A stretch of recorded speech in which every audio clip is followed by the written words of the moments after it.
Welcome to another edition of Aggie Spotlight, brought to you by WNAA. I'm your host, Isys J, and I am joined by the hip-hop legend, Big Daddy Kane. How are you? Great. How you doing, sweetie? I want to do a little recap for my generation and the generations after me who know your name, but they don't know how much of an influence you've had on hip-hop. You are responsible for hits like Raw and Set It Off, and you've paved the way for artists like Tupac and Biggie and even mentor Jay-Z, correct me if I'm wrong. Well, I guess to a degree, it could be said. Now, in a field of hip-hop music where it's so competitive, what did you see in Jay-Z that made you think, you know, this is somebody I want on my team, or, you know, that I should reach out to? I thought that Jay-Z was a great lyricist. I thought he was, extremely talented, so I just wanted to see the brother make it. And today, the artists that he signed, what do you think personally of like J. Cole and Kanye West and artists like that? I wish them, nothing but continued success, and Jay-Z did a great job with his career, and I wish the same for them. Okay.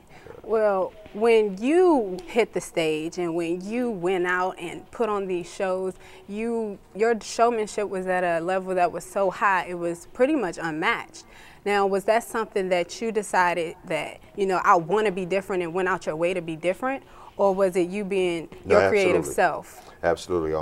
Like growing up watching a lot of the hip-hop shows from the generation before me, like Run DMC, LL, Houdini, Dougie Fresh, all these guys, I saw them putting on spectacular stage shows. Right. So therefore, when I came out, I wanted to make sure that my show was real tight.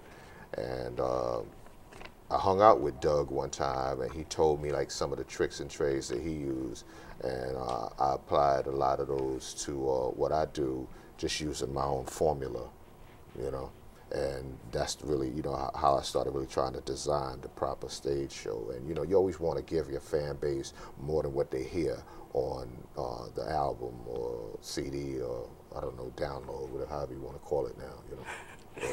Were you nervous to be different? No, I've always been different. I like being different. Okay. Yeah. Now, I've heard you say that your second album is your favorite. Why is that? I think that my second album was more universal. I was able to talk about a whole lot more because at that point in time in my life I had seen a lot more. Mm-hmm. So therefore I was able to communicate with people on a more worldly level, whereas opposed to the first album, I could really only talk about what I seen, and all I really saw was, what was happening in my hood. Right. So by the time of the second album, I had seen a whole lot around the world, so I was able to really express myself on a more broader level. Okay. Then, and the response that you got was what you were looking for? Well, I mean, my second album, it went gold, I think 3 weeks in, and then the week after that, it made my first album go gold. So, yeah. Now that we did the flashback, it's 2013, and you're recently working with the band Last Supper. Yeah. What are your projections and future goals with them?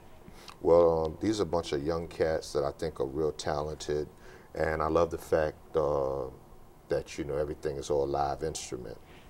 It's a whole lot of fun, and the dynamic is like.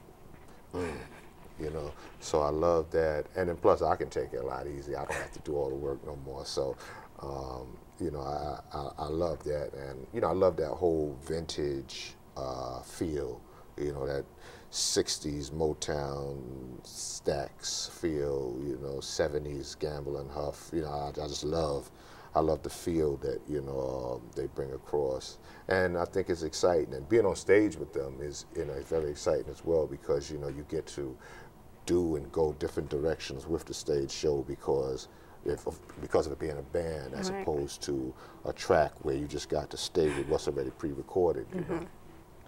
When you're in the studio, are you like on edge, or is it just a cool, mellow, this is going to come together type feeling?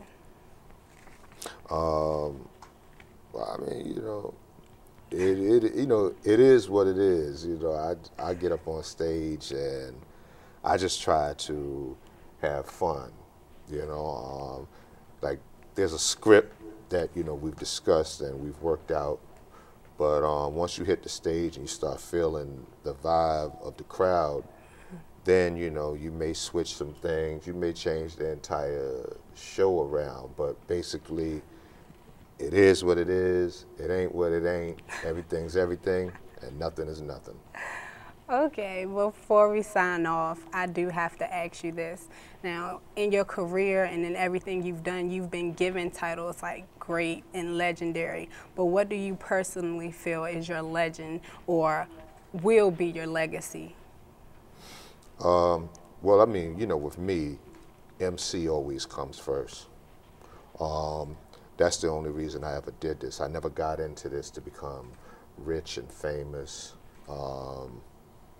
I just wanted to really be recognized as, that dope MC, the nicest MC. So really, that's really all I ever really wanted coming into the game. And to this day, that still means a lot to me because that's my job.